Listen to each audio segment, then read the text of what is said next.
বিসমিল্লাহির রহমানির রহিম।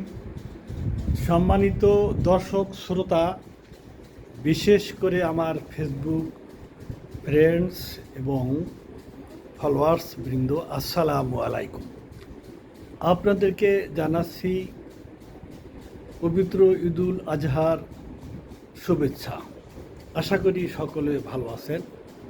দর্শক শ্রোতা, আমি আপনাদেরকে কথা দিয়েছিলাম যে আমি কোরবানি এবং হজ সম্পর্কে আলাদা দুইটা লাইভ এবং ভিডিও আমি প্রচার করব এবং আপডেট দেব। তারই ধারাবাহিকতায় আজকে আমি পবিত্র হজ পালনের উপরে আমি ধারা বিবরণী এবং ভিডিও রেকর্ড প্রচার করতে যাচ্ছি। আশা করি মনোযোগ সহকারে একটু শুনবেন এবং দেখবেন। আমি জানি এগুলো শোনার এবং দেখার লোকের একেবারে অভাব নেই তা না, আছে।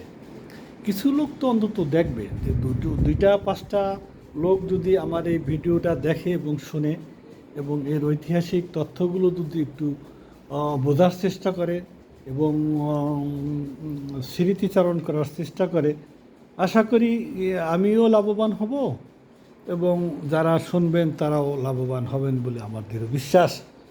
তাহলে আমি আর কালক্ষেপণ না করে হজের উপরে দুটি কথা বলতে যাচ্ছি। হজ মুসলমানের প্রতি ফরজ, মুসলমান নরনারীর প্রতি ফরজ। তো হজ কিন্তু সকলের প্রতি ফরজ নয়। যে শারীরিক সক্ষম নারী পুরুষ নিজের বাড়ি থেকে খানায় কাবা পর্যন্ত আসা যাওয়ার শারীরিক সক্ষমতা থাকে এবং এর ব্যয়ভার বহন করার সক্ষমতা থাকে, এমন ব্যক্তির প্রতি হজ ফরজ। তবে হজ যখনই ফরজ হবে তখনই করা ভালো এবং তখনই করতে হবে, পরে করলে হবে না, পরে করলে কাজা হবে। বিষয়টা নামাজের মতো নয়। নামাজ যেরকম যখনই ফরজ হয়, যখনই সময় হয় তখনই পড়তে হয়, যখনই ফরজ হয় এবং যখনই সময় হয় তখনই পড়তে হয়। আর হজটা, এটা আমরা অপেক্ষা না করে যতটা তাড়াতাড়ি পারি আমরা হজটা করার চেষ্টা করব। তবে আমাদের পাক ভারত উপমহাদেশের একটা কালচার হলো এই যে আমরা বৃদ্ধ বয়সে হজ করব। এর দুটি কারণ। একটি কারণ হতে পারে যে আমরা মনে করি যে হজ করে এসে আমরা নিষ্পাপ হয়ে যাই, আবার পাপে না জড়িয়ে যাই, এই আশঙ্কায় আমরা হজ করি না। বৃদ্ধকালে আর পাপে জড়ানোর আশঙ্কা কম, এরকম একটা আশঙ্কা থাকে। দ্বিতীয়ত হলো এই যে আমাদের ওই একটা কাজ করার সময় এরা চলে আসবে।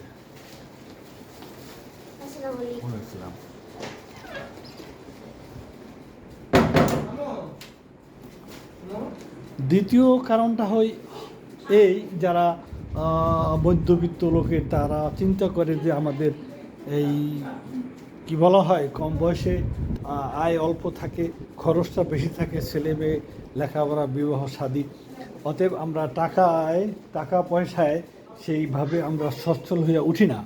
যার কারণে আমরা মনে করি যে জীবনের একটি শেষ বয়সে যখন আমাদের ছেলেপেলেকে আমরা সক্ষম করে তুলতে পারি, সেই অবস্থায় আমরা হজ করব। যাই হোক, তারপরও আমরা চেষ্টা করব যে হজ, যেহেতু হজ করতে অনেক পরিশ্রম লাগে, অনেক কায়িক শক্তি লাগে, সেই হিসাবে হজটা কম বয়সে করতে পারলেই ভালো হয়, সেই অনুরোধ রেখে আমি কথা বলছি। হজ শব্দের অর্থ হলো জিয়ারত করা, মনস্থ করা, ইচ্ছা পোষণ করা। আর পারিভাষিক অর্থে খুব ছোটোবেলা আমরা পড়েছি, হজ মানে হলো এই যে নির্দিষ্ট সময়, নির্দিষ্ট প্রক্রিয়ার মাধ্যমে নির্দিষ্ট স্থানসমূহ জিয়ারত করা। তো কথাগুলো আমি আরেকবার বলছি, নির্দিষ্ট সময়, নির্দিষ্ট প্রক্রিয়ার মাধ্যমে নির্দিষ্ট স্থানসমূহ জিয়ারত করা। তাহলে নির্দিষ্ট স্থান বলতে কি বোঝায়? জিলহজ মাসের 7 তারিখ থেকে 13 তারিখের মধ্যে হজের কার্যক্রমগুলো শেষ করতে হয়, এটাকে বলা হয় নির্দিষ্ট সময়। আপনি যেহেতু অনেক লোক হজ করে, তাই অনেক আগেই ওখানে গিয়ে তারা ইবাদত বন্দেগী করে, তাওয়াফ জিয়ারত করে। তো মূল হজের কাজটা মূল কাজটা শুরু হয় 7 তারিখ থেকে শুরু করে 13 তারিখ পর্যন্ত, তাহলে নির্দিষ্ট সময়। এবং এটা হলো নির্দিষ্ট প্রক্রিয়া বলতে বোঝায় আমাদের এহরাম বাঁধতে হবে, সেলাইবিহীন সাদা কাপড় পরতে হবে, আমাদের মাথা মুন্ডন করতে হবে, আমাদের অবাঞ্ছিত পশম ফেলতে হবে, নখ কাটতে হবে। নির্দিষ্ট প্রক্রিয়া আমাদের হলো ইহরাম বাঁধার একটা ব্যাপার আছে, আমাদের তাওয়াফ করতে হবে, আমাদের জিয়ারত করতে হবে, আমাদের সাই করতে হবে, আমাদের আরাফায় অবস্থান করতে হবে, মুজদালিফায় অবস্থান করতে হবে, আমাদের মিনায় যেতে হবে, আমাদের সেখানে কোরবানি করতে হবে, এবং সেই পাহাড়ে শয়তানকে কঙ্কর মারতে হবে। এমনিভাবে আমরা হজকে নির্দিষ্ট প্রক্রিয়া আমরা হজটাকে আমরা শেষ করব। নির্দিষ্ট প্রক্রিয়া এবং নির্দিষ্ট সময়, নির্দিষ্ট স্থান আশা করি পরিষ্কার হয়ে গেছে। এবারে আমি বলবো যে এহরামটা কি। এহরাম হলো হজের নিয়ত করে সেলাইবিহীন সাদা 2টা কাপড়, সাদা 2 পিস কাপড় এটা পরিধান করে যে দুনিয়ার সকল অপকর্ম থেকে, সকল অন্যায় কাজ থেকে বিরত থাকবো, আমি আল্লাহর সাথে দিদার করব, এই নিয়ত করে এটাকেই বলা হয় এহরাম। তো এহরাম অবস্থায় আমি সুগন্ধি ব্যবহার করব না, আমি কোনো এমনকি টুথপেস্ট দিয়া দাঁতও ব্রাশ করব না, সাবান ব্যবহার করব না এই এহরাম অবস্থায়। তাই এটা হলো একটা। দ্বিতীয় হলো মাথার চুল মুন্ডন, চুল ফেলাতে হবে। নির্দিষ্ট প্রক্রিয়া বলতে আর কি করতে হবে, আর তাওয়াফ করতে হবে, জিয়ারাত করতে হবে, সাই করতে হবে। আমি একটা করে বলছি। খানায় কাবা আল্লাহর ঘর জিয়ারাত করতে হবে। এখানে আপনাদের বলে রাখতে হবে আমাদের কুরবানি এবং হজের সাথে হযরত ইব্রাহিম আলাইহিস সালামের মতাদর্শ এবং তার প্রক্রিয়া সাথে জড়িত আছে। তিনি জীবনে যা করেছেন, যেখানে যা করেছেন, সেই কাজগুলোকে অনুসরণ করা হজের ভিতরে একটা বিশেষ একটা কার্যক্রম। তো আমি যদি আপনাদেরকে বলি যে নিশ্চয়ই খানায় কাবা আল্লাহ পাকের পক্ষ থেকে খানায় কাবা গায়েবীভাবে এসেছে, সেই খানায় কাবাকে জিয়ারত করতে হয়। আপনারা জানেন এই খানায় কাবা ধসে পড়ার পরে হযরত ইব্রাহিম আলাইহিস সালাম দ্বিতীয়বার খানায় কাবাকে সংস্কার করেন, খানায় কাবায়। এবং আপনারা নিশ্চয়ই যারা হজে এবং উমরায় গিয়েছেন দেখেছেন যে হযরত ইব্রাহিম আলাইহিস সালাম যেখানে দাঁড়িয়ে খানায় কাবার ভিত্তি প্রস্তর স্থাপন করেছেন, সেই জায়গাটা 2টা পায়ের ছাপ যেভাবে হোক রাখা হয়েছে, পায়ের ছাপ রাখা হয়েছে, এবং সেই জায়গাটাকে সুন্দরভাবে বাধাই করে রাখা হয়েছে গ্লাস দিয়ে। তো এটাকে মাকামে ইব্রাহিম বলে। তাহলে আমরা খানায় কাবা সেই অর্থে পবিত্র আল্লাহর ঘরকে আমরা জিয়ারত করব। এরপরে যেটা হয় আমি একটু সংক্ষেপে বলি যে আপনারা নিশ্চয়ই জানেন হযরত ইব্রাহিম আলাইহিস সালাম হলেন ইসলাম ধর্মের জাতির পিতা, মিল্লাত আবিকুম ইব্রাহিম আলাইহিস সালাম তার স্ত্রীকে খানায় কাবার পাশে, মা হাজেরাকে খানায় কাবার পাশে খেজুরের পাতার ঘরে রেখে দিনের দাওয়াত দিতে চলে গেছেন। ছোট বাচ্চা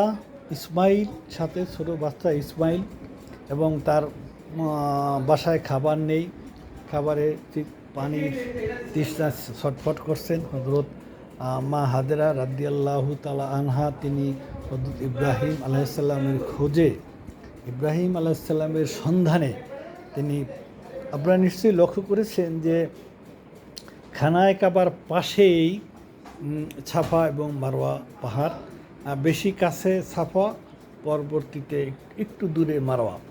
এখন সেই আগের মতো সাফা মারওয়া পাহাড়টা এখন দেখা যাচ্ছে না। এখন যেভাবে সাফা মারওয়া ঘিরিয়ে বিল্ডিং হয়েছে বা জিয়ারত করার, সাই করার জন্য নিচতলা দোতলা একেবারে ফ্লাইওভারের মতো করা হয়েছে, যার কারণে এখন সাফা মারওয়া পাহাড়টা অতটা দেখা যায় না। সাফা পাহাড়টা কিছুটা দেখা যায়, আর মারওয়া পাহাড় তো একেবারেই সেই কী বলা হয় যে আমরা যেটাকে বলি যে জায়গায় দাঁড়িয়ে আমরা সাই করি সেই জায়গার সমান হয়ে গেছে। তাহলে এই পাহাড়ের পাদদেশে তিনি উঠতেন, আর ইব্রাহিম আলাইহিস সালামের খোঁজে পাহাড়ে ওঠার চেষ্টা করতেন, যে ওখানে উঠলে কাউমকে দেখা যায় কিনা, সেই কাউকে জিজ্ঞাসা করা যায় কিনা হজরত ইব্রাহিম আলাইহিস সালাম কোথায়। এমন করে তিনি একবার সাফা পাহাড়ে আসেন, একবার মারওয়া পাহাড়ে যান, আর তার ছেলে তার পিছনে দৌড়দৌড়ি করে, একবার তার পিছনে তার ছেলে ইসমাইল সাফা পাহাড়ে যায়, একবার মারওয়া পাহাড়ে যায়। তো এই যে তিনি একবার সাফা একবার মারওয়া পাহাড়ে যান, এইটাই কিন্তু এখন সাফা মারওয়া, এটাকে সাই বলা হয়। আপনারা লক্ষ্য করেছেন যে যখন আমরা ছাই করব, এমন একটা জায়গা আছে সেখানে সবুজ সংকেত দেখা যায়, সেখান থেকে একটু দৌড় দিতে হয়। তার মানে উনি ওনার ছেলে আর্তনাদ করতো, ছেলের জন্য একটু তাড়াতাড়ি দৌড় দিয়ে যেত। আপনারা আর একটা তথ্য নিশ্চয়ই জানেন যে ওই ছাপা মারোয়া পাহাড়ের পাদদেশে তার ছেলে ইসমাইল কান্নাকাটি করতে করতে পানির পিপাসায় ছটফট করতেছিলেন, তার পায়ের গুতায়, পায়ের টাচে ওখানে জমজম কুয়া তৈরি হয়ে গেছে এবং অটোমেটিক জমজম কুয়ার থেকে পানি বের হচ্ছে। সেই জমজম কুয়া এখনও চোখে দেখা যাচ্ছে না, এখনও ওটাকে অত্যন্ত সযত্নে সরকারিভাবে যে বাধাই করে রাখা হয়েছে। কুয়া জমজম খুব চোখে দেখা যায় না, কিন্তু তার পানি, ওখান থেকে পানি সারা সৌদিতে সরবরাহ হয় এবং এই পানি গাড়ি করে মদিনাতে মসজিদে নববীতে পৌঁছানো হয়। তা এটা হলো সাফা এবং মারওয়া যে আমরা যে 7 বার সাই করি, এটা কিন্তু ওয়াজিব, এই কাজটা আমরা করি। আর এখানে বলা ভালো যে হজের 3টা ফরজ। 1 নম্বর এহরাম বাঁধা, 2 নম্বরে তাওয়াফ এবং জিয়ারত করা, 3 নম্বরে আরাফার ময়দানে অবস্থান করা। মনে রাখতে হবে মাত্র 3টা ফরজ। এহরাম বাঁধাটা কি সেটা আমি বুঝাতে পেরেছি। তাওয়াফ এবং জিয়ারত করা, খানায় কাবা ঘুরে তাওয়াফ এবং লাব্বাইক আল্লাহুম্মা বলে জিয়ারত করা, আর হলো আরাফায় অবস্থান করা। এর বাইরে আমরা যে কাজগুলো করি সেই কাজগুলো ওয়াজিব বা সুন্নাহ। যেরকম আমরা মুজদালিফায় অবস্থান করি, আমরা মিনায় চলে যাই, আমরা কুরবানি করি, আমরা ছাপা মারওয়া সাই করি, এই কাজগুলো ওয়াজিব। এবং এর বাইরে যে কাজগুলো আমরা করি সেই কাজগুলো মুস্তাহাব। তাহলে খানায় কাবা সাই, এরপর আমরা কি করি, এরপরে আমরা চলে যাই আরাফার ময়দানে। কেন যে যাই এটা নিশ্চয়ই জানেন যে হজরত আদম আলাইহিস সালামকে এবং হজরত হাওয়া আলাইহিস সালামকে হারকেল এবং বাবেল, এই যে শ্রীলঙ্কায় হজরত জাবালে আদম, এখানে তাকে পাঠানো হয়েছিল। 350 বছর তারা বেহেশত থেকে বিতাড়িত হয়ে দূরে সরেছিলেন দুই জায়গায়, এবং 350 বছর পরে তাদের আবার ঠিক ফজর নামাজের পরে এমন একটা টাইম সম্ভবত তাদেরকে আবার ওই আরাফার ময়দানে দুইজনে একসাথে মিলিত হন, দেখা হন। এই জন্য এটা একটা ঐতিহাসিক ঘটনা। এই জন্য বিশ্বের মুসলমানেরা আরাফার ময়দানে একত্রিত হয়। এটা কিন্তু ফরজ। এবং আরাফার ময়দানে, এটা আরাফা তো নিশ্চয়ই মক্কা, আরাফার ময়দানে এখানে হাজিরা একত্রিত হয়। এখানে ফজরের পরে তারা চলে যায়, এখানে জহুর এবং আসর, জহুর উঠতে সবাই একসাথে পড়ে, এবং এখানে জহুর এবং আসর পরে আবার চলে যায় মুজদালেফায় যাওয়া কিন্তু ওয়াজিব। মুজদালেফায় গিয়ে সেখানে আবার মাগরিব এবং এশা ওয়াক্তে পড়ে।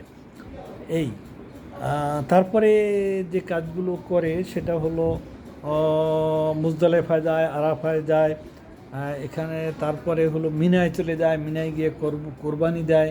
এবং আপনারা নিশ্চয়ই জানেন যে আরাফার ময়দানে কেন অবস্থান করে সেটাও বলছি। এবারে মিনায় গিয়ে কোরবানি দেয়। এরপরে ওখানে নিশ্চয়ই আপনারা জানেন যে হেরা গুহা, যেখানে মহানবী ধ্যানে ছিলেন, কোরআন ধ্যানে ছিলেন, এবং ওখানে জাবালে নূর, জাবালে রহমত, যেখানে কোরআন অবতীর্ণ হয়েছে। এবং মহানবী জীবনে একবারই হজ এবং একবারই উমরা করেছেন, তার জীবনে আর একাধিকবার হজ এবং উমরা করার সুযোগ হয় নাই, কারণ হজ তার জীবদ্দশার শেষের দিকে ফরজ হয়েছে। এই জন্য একবার হজ এবং একবার উমরা তিনি করেছেন। বিদায় হজের ভাষণ নিশ্চয়ই জানেন। বিদায় হজ করে, বিদায় মানে তার জীবনের শেষ হজ, এটাই বিদায় হজ। শেষ হজ করে তিনি জাবালে রহমত এবং জাবালে নূর তার পাদদেশে বসে তিনি যে ভাষণ দিয়েছিলেন এটাকেই বিদায় হজের ভাষণ বলা হয়। বিদায় হজের ভাষণের মূল কথা ছিল আল ইয়াওমা আকমালতু লাকুম দীনাকুম ও আতমামতু আলাইকুম নেমতি ও রাদিতু লাকুমুল ইসলামা দীনা। আজকে আমি তোমাদের ধর্মকে পরিপূর্ণ করে দিলাম, রাদিতু লাকুমুল দীনা, এবং দিন হিসাবে ইসলাম ধর্মকে আমি তোমাদের জন্য মনোনীত করলাম। আর আর যে আরেকটা হাদিস বলেছিলেন, তারা একটু ফিকুম আমরাইনে, আমি তোমাদের মধ্যে দুইটি বস্তু রেখে গেলাম, লান তাদিল্লু মা তামাসসাকতুম বিহিমা, তোমরা যদি এই দুইটা জিনিস আঁকড়ে ধরো তাই তোমরা কখনো তোমাদের জীবনের পদস্খলন ঘটবে না। কেতাবুল্লাহে একটা হলো আল্লাহর কোরআন আর সুন্নাতা রাসূল, কেতাব আল্লাহে একটা হলো আল্লাহর কোরআন আর সুন্নাতা রাসূলিহি। আশা করি আমরা বুঝতে পারছি মহানবী জীবনে একবার হজ করেছেন, একবার উমরা করেছেন। এই হজ করে জাবালে রহমত, জাবালে নূর, এখানে বসে তিনি বিদায় হজের ভাষণ দিয়েছেন। বিদায় হজের ভাষণের আয়াতরা আল ইয়াওমা আকমালতু লাকুম দীনাকুম ও আতমামতু আলাইকুম নি'মাতি ওয়া রাদিতু লাকুমুল ইসলামা দীনান। আর যে হাদিসটা বলেছেন যা হলো তারাকতু ফিকুম আমরাইনি লান তাদিল্লু মা তামাসসাকতুম বিহিমা কিতাব আল্লাহ ওয়া সুন্নাত রাসূলিহি। এরপরে আপনারা নিশ্চয়ই জানেন যে আমরা কেন পাথর মারি। আপনারা নিশ্চয়ই জানেন, আমি এর আগের ভিডিওতে বলেছি আল্লাহ পাক ইব্রাহিম আলাইহিস সালামকে স্বপ্নে দেখিয়েছিলেন যে তুমি তোমার প্রিয় বস্তুকে কোরবানি করো। তিনি তার পুত্র ইসমাইলকে কোরবানি করার জন্য পাহাড়ের উপরে নিয়ে যাচ্ছিলেন এবং সেখানে তো শেষ পর্যন্ত আল্লাহ তাকে কবুল করে এখানে একটা গায়েবী দুম্বা এসে সেটা কোরবানি হয়ে যায়। আর ওখানে শয়তান তাকে ওয়াসওয়াসা দিয়েছিল হযরত ইসমাইলকে যে তুমি ওখানে যেও না, তোমাকে মেজবানি খাওয়াতে নেয় না, তোমাকে কোরবানি করবে। সেই জন্য শয়তানকে পাথর মারা হয়। আশা করি আমাদের সকলের এই বিষয়টা বুঝে আসছে। তাহলে আমরা সেই রবে জবর পাথর মেরে কোরবানি দিয়ে আমরা মাথা মুন্ডন করে আমরা হজের কাজ শেষ করব। আল্লাহ পাক সকলকে হজ করার তৌফিক দান করুক এবং সকলের হজ আল্লাহ কবুল করুক। আসসালামু আলাইকুম ওয়া রাহমাতুল্লাহি ওয়া বারাকাতুহু।